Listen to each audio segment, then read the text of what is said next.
Hello दोस्तों, welcome back to my channel. मैं थोल्ला भाई पीके में आपका स्वागत है। तो दोस्तों, आज का जो आपका टॉपिक है वो है मोलरता। मोलरता की हम डिफिनेशन को, फार्मूले को, मात्रक को और इसके न्यूमेरिकल को इस वीडियो में समझेंगे। तो मोलरता की डिफिनेशन क्या है, सबसे पहले ये समझ लेते हैं। देखो, सिंपल सा डिफिनेशन है। अगर आपको फार्मूला पता है तो आप इसका डिफिनेशन लिख सकते हो। डिफिनेशन क्या है कि किसी विलयन के 1 लीटर आयतन में उपस्थित विलय के मोलों की संख्या को विलयन की मोलरता कहते हैं। बस इतना ही तो लिखना है आपको कि किसी विलयन के 1 लीटर विलयन में उपस्थित विलय के मोलों की संख्या को विलयन की मोलरता कहते हैं। यहाँ पर जहाँ पर विलयन लिखे हैं, यहाँ पर आप लिखना चाहें तो आयतन लिख सकते हैं। ठीक है, यहाँ पे आयतन ही लिख देते हैं। ठीक है, तब पढ़ने में आपको भी समझ में आ जाएगा और आसानी से याद भी हो जाएगा।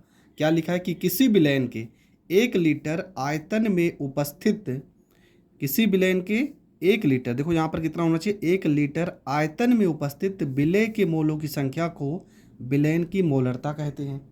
इसे कैपिटल एम से प्रदर्शित करते हैं। ठीक है, इसको कैपिटल एम से प्रदर्शित करते हैं। मोलरता का फार्मूला होता है विलय का मोल बटे में विलयन का आयतन, वो भी लीटर में होना चाहिए। मोलरता का फार्मूला हो जाएगा विलय का मोल बटे में विलयन का आयतन, वो भी लीटर में होना चाहिए। अब यहाँ से देखो, मोल का फार्मूला होता है, अब यहाँ पे लिख भी दे रहे, मोल बराबर फार्मूला होता है भार बटे में अणु भार। मोल का फार्मूला हो जाएगा, मोल बराबर फार्मूला होता है भार बटे में अणु भार। यहाँ पे लिखा है विलय का मोल, तो यहाँ इसकी जगह पे क्या हो जाएगा, विलय का भार, क्योंकि विलय का मोल है तो विलय का भार और पूरे के बटे में विलय का अणु भार। और यहाँ पहले से लिखा है विलयन का आयतन, वो भी लीटर में। अब देखो, इसका मात्रक क्या हो जाएगा, इसका मात्रक होगा, ऊपर क्या लिखा है मोल, तो मोल, नीचे लीटर तो मोल प्रति लीटर, ये हो जाएगा मोलरता का मात्रक। तो मोलरता के बारे में क्या क्या पता होना चाहिए, पहली बात तो डिफिनेशन, इसका फार्मूला, हमने यहाँ पे दोनों फार्मूले लिखे हैं। अगर सवाल में मोल होगा तब हम इस फार्मूले से हल करेंगे, अगर मोलरता होगा तब हम इस फार्मूले से हल करेंगे। अब फार्मूला और डिफिनेशन तो आप समझ गए हैं, अब इसके हम पहले सवाल को समझते हैं। क्या लिखा है, HCl के 2 मोलों से यदि 400 मिलीलीटर विलयन बनाया जाए तो विलयन की मोलरता ज्ञात कीजिए। तो ये सवाल है। देखो, सवाल में क्या दिया गया, मोलों की संख्या, मतलब विलय का मोल दिया गया सवाल में। HCl का मोल, HCl का मोल प्रश्न में दिया गया, कितना दिया गया है, तो ये आपका दिया गया है 2। देखो, सीधा सीधा लिखा है HCl के 2 मोल, इसका मतलब HCl का मोल दे दिया 2। यहाँ पे 400 मिलीलीटर विलयन बनाया गया, विलयन का आयतन दिया गया है, विलयन का आयतन, विलयन का आयतन दिया गया है 400 मिलीलीटर, 400 मिलीलीटर। सवाल मिलीलीटर में दिया गया है, हमें पता है इसको हमें लीटर में चेंज करना होगा। कभी भी मिलीलीटर को अगर लीटर में चेंज करना होता है तो हम क्या करेंगे, मिलीलीटर के बटे में 1000 लिख देंगे, तब ये लीटर में चेंज हो जाएगा। अब फार्मूले पे आते हैं। फार्मूला बराबर लिखेंगे मोलरता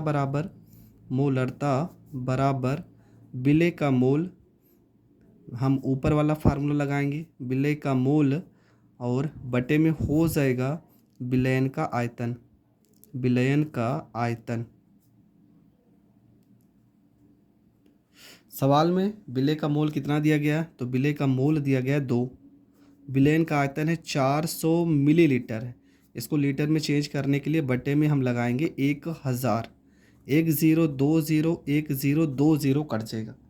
अब बाकी यहाँ पर बच्चा 10, 10 जाके ऊपर 2 से हो जाएगा गुणा, तो मोलरता मतलब कैपिटल M बराबर 10 को 2 से गुणा कर देंगे, हो जाएगा 20 बटे में 4 लिखा है तो यहाँ पे 4 हो जाएगा। 4 से अगर हम 20 को काट देते हैं तो 4 पंचे 20 और मात्रक हो जाएगा मोल प्रति लीटर। यहाँ तक आपको लिख देना है, आपको पूरे के पूरे नंबर मिल जाएंगे। तो ये प्रश्न बहुत अच्छे से मैंने समझा दिया। 1 नंबर में वाला पूछा गया प्रश्न है, NCERT का प्रश्न है। बढ़ते हैं अगले प्रश्न की ओर। अगला जो आपका प्रश्न है, लिखा है 20 ग्राम NaOH लेकर 400 मिलीलीटर विलयन बनाया गया है तो विलयन की मोलरता ज्ञात कीजिए।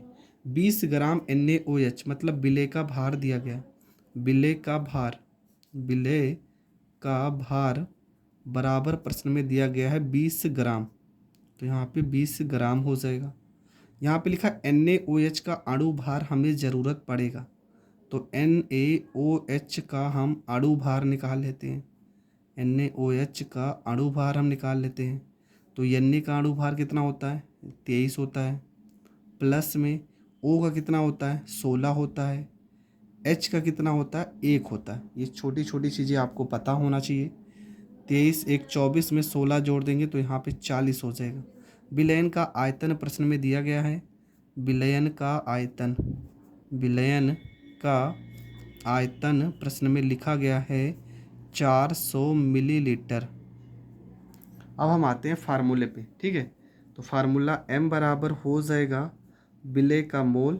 अब विलेय का मोल तो इसमें दिया नहीं है, हम सीधा विलेय का भार और बटे में विलेय का अणु भार। विलेय का अणु भार, मोल का सवाल नहीं है तो हम दूसरा वाला फार्मूला लगाएंगे। विलेय का अणु भार और गुणे में विलयन का आयतन। विलयन का आयतन वो भी लीटर में। ये दूसरा वाला फार्मूला है। यहाँ पे हर एक वैल्यू को हम लिख देंगे, तो यहाँ पे हो जाएगा M बराबर में विलेय का मोल कितना दिया गया 20 ग्राम, अणु भार 40 ग्राम है, विलयन का आयतन 400 है, मिलीलीटर है तो बटे में लिखेंगे 1000 लिखेंगे। 102030 102030 कट गया, ऊपर आपका आ गया 20 और नीचे आपका आ गया 4 चौको 16, ठीक है। नीचे 4 चौको 16, ऊपर आपका 20 आ गया। 4 से काटेंगे, 4 पंचे 20, 4 चौको 16। 4 में अगर हम 5 से भाग करते हैं, 4 में अगर हम 5 से भाग करेंगे, 4 एकम 4, 5 में से 4 गया 1, दशमलव लगाएंगे 0, 4 दूना 8, यहाँ पे 2, यहाँ पे 0, 4 पंचे 20, मतलब 1.25 मोल प्रति लीटर। ये हो जाएगा इस प्रश्न का आंसर।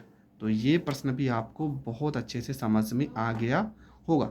इस वीडियो में हमने मोलरता का डिफिनेशन बता दिया, 2 सवाल बता दिए, लेकिन अभी भी मोलरता की और सवाल हैं, उसको हम नेक्स्ट वीडियो में कवर करेंगे। तब तक के लिए जय हिंद, जय भारत।